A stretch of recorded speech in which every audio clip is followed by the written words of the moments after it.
नमस्कार साथियों। कल से मेरे खिलाफ एक स्क्रिप्टेड कैंपेन चलाया जा रहा है। सेम भाषा, सेम बातें, सेम आरोप। ये कोई कोइंसिडेंस नहीं है, बल्कि एक कोऑर्डिनेटेड अटैक है। पहले मैंने सोचा कि मुझे इसका जवाब नहीं देना चाहिए। फिर लगा कि कहीं एक झूठ को 100 बार बोला जाए तो कुछ लोग मान ना लें, इसलिए मैंने सोचा कि जवाब दूं। आम आदमी पार्टी ने 3 आरोप लगाते हुए यह कहा कि इन 3 आरोपों की वजह से हम राघव चड्ढा को पार्लियामेंट में बोलने का मौका नहीं देंगे। राघव चड्ढा के पार्लियामेंट में बोलने पर रोक इसलिए लगाई गई क्योंकि उन्होंने ये 3 गलतियां करी। मैं एक एक करके इन तीनों पर आपसे बात करना चाहूंगा। पहला आरोप कि जब ऑपोजिशन पार्लियामेंट से वॉकआउट करता है, सदन से वॉकआउट करता है, तो राघव चड्ढा वहीं बैठे रहते हैं, वो वॉकआउट नहीं करते।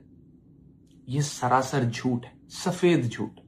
मैं चुनौती देता हूं, एक इंस्टेंस, एक दिन ऐसा बताइए जब ऑपोजिशन ने वॉकआउट किया हो और मैंने उनका साथ ना दिया हो, मैं साथ में वॉकआउट नहीं किया हो। और पार्लियामेंट में तो हर जगह सीसीटीवी कैमरा है। आप सीसीटीवी कैमरा निकाल कर दिखा दीजिए, दूध का दूध और पानी का पानी हो जाएगा। दूसरा आरोप लगाया कि राघव चड्ढा ने चीफ इलेक्शन कमिश्नर के इंपीचमेंट मोशन पर, यानी कि मुख्य चुनाव आयुक्त को हटाने वाली जो याचिका थी, उस पर साइन करने से मना कर दिया। दूसरा सफेद झूठ। ना मुझे आम आदमी पार्टी के किसी भी नेता ने इस मोशन पर साइन करने के लिए कहा, ना औपचारिक तौर पर कहा, ना अनौपचारिक तौर पर कहा। और आम आदमी पार्टी के राज्यसभा में कुल 10 सांसद हैं, जिनमें से 6 या 7 सांसदों ने इस मोशन पर खुद ही साइन नहीं किया। तो भला इसमें मेरी क्या गलती? खाली सारा दोष मुझ पर ही क्यों मढ़ा जा रहा है?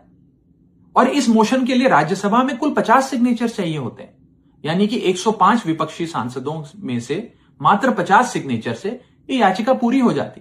तो इतना शोर क्यों? और तीसरा आरोप जो मुझ पर लगाया गया वो ये था कि राघव चड्ढा डर गए हैं और इसलिए वो बेकार मुद्दे उठाते हैं।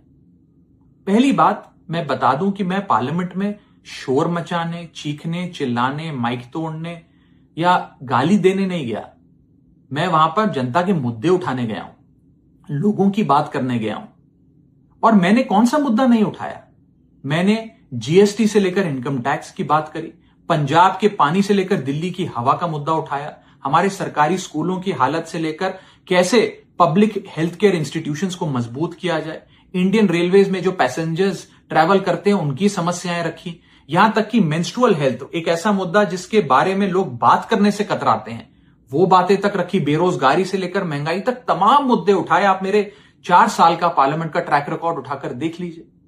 और मैं पार्लियामेंट में इंपैक्ट क्रिएट करने गया हूं, मैं पार्लियामेंट में रकस क्रिएट करने नहीं गया। ये टैक्स पेयर के पैसे से जो पार्लियामेंट चलती है, उस टैक्स पेयर के मुद्दे उठाने में पार्लियामेंट में गया हूं। अंत में मैं बस इतना कहना चाहता हूं कि जो लोग आज मुझ पर आरोप लगा रहे हैं, झूठे आरोप लगा रहे हैं, कि हर झूठ को बेनकाब किया जाएगा और हर सवाल का जवाब दिया जाएगा, क्योंकि मैं घायल हूं, इसीलिए घातक हूं। जय हिंद।